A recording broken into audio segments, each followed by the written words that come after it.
Having done real estate for as long as I have now, it's always interesting to see the different situations people end up in based on the particular type of property they buy for their first home.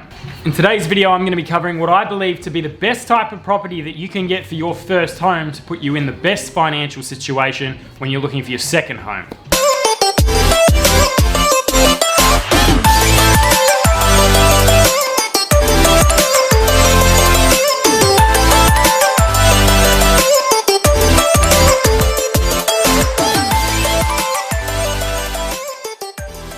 I've seen certain people make a great deal of money in a short space of time by buying the right type of property, and then on the other side, I've seen people make far less growth in the same amount of time or even lose money by buying the wrong type of property or buying the right type of property at the wrong stage in their investing career. Now, some properties will perform better in capital growth, increasing in price, and other properties will perform better in rental return. Now, both are great, but you want to do it in the right order. Now, before you start thinking this only applies to people that want to do real estate as an investing career, it really doesn't, because even if you're just looking to buy your family home, you still want to make sure that you're making a decision that's going to put you in a better position when it comes to upgrading in the future. If you have kids or you need a bit more space, you want to know that you're going to be leaving that property with a profit rather than leaving with perhaps losing money. So let's cut to the chase. What type of properties are going to get you a capital growth and increase in price, and what type of properties are going to get you the best rental return? So the four properties I want to focus on today are a block of land with an old house, fully established family home, a unit, and an apartment. Let's start with the block of land. I see a lot of people buy property hoping to potentially subdivide, thinking that that's a great investment opportunity, and it is. It is a fantastic opportunity, but you have to be able to actually have the capital to go ahead and do the subdivision. I see a lot of the time people will stretch their budget as far as they can to get this block of land that they could subdivide in the future, hoping to make a good profit there, and then spend and become almost a slave trying to pay that property off.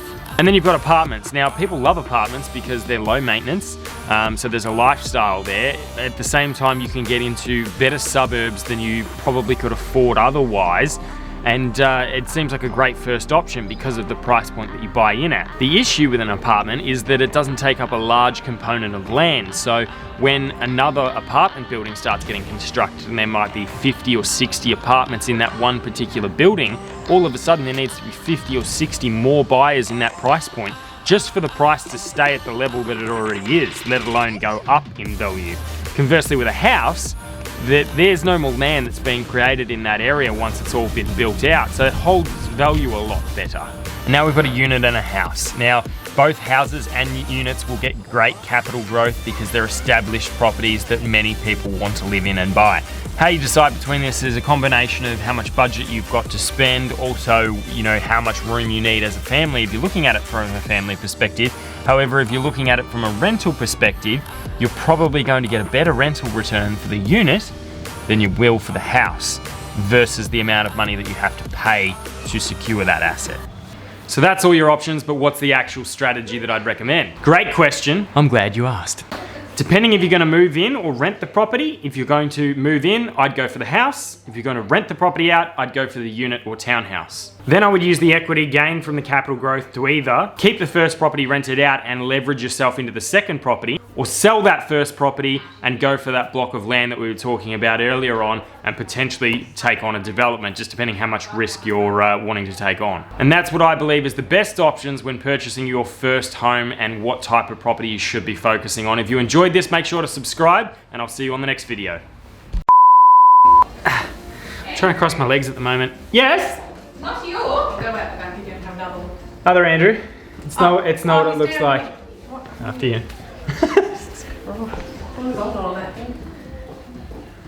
The prices I pay to get a nice shot. I can't cross my legs.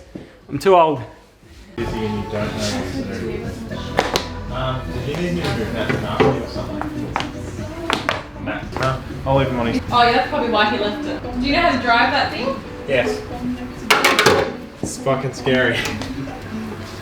Now I'm at the right height. Anywho, would really help if I rehearsed prior to hitting the filming button. Stand, that's what you do best. Hang on. I reckon you can boot scoot to this. No? She loves it, guys. Keep clapping, keep clapping.